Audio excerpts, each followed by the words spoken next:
স্ক্রিনে টাচ করবেন, ভলিউম বাড়বে, টাচ করবেন, ভলিউম কমবে।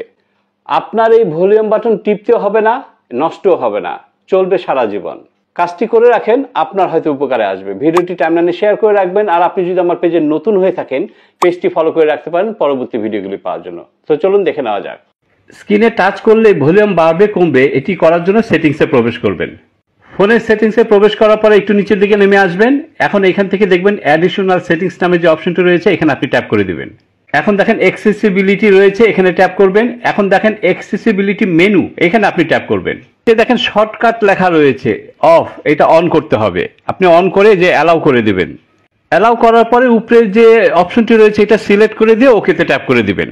এখন কিন্তু আপনার ফোনে একটা শর্টকাট মেনু তৈরি হয়ে গেল। এই যে দেখেন গ্রিন কালার, এটা এখানে আপনি ট্যাপ করবেন। ট্যাপ করলে দেখবেন একটা উইন্ডোজ খুলে যাবে। এই যে দেখেন এখন ভলিউম আপনি আপ করেন, আপে ট্যাপ দেন, আপ হবে, আপ হলে। এখন ডাউনে ট্যাপ দেন, ডাউন হবে। ঠিক আছে, দেখেন ডাউন হয়ে যাচ্ছে। এইভাবে আপনি আপ অ্যান্ড ডাউন করতে পারবেন।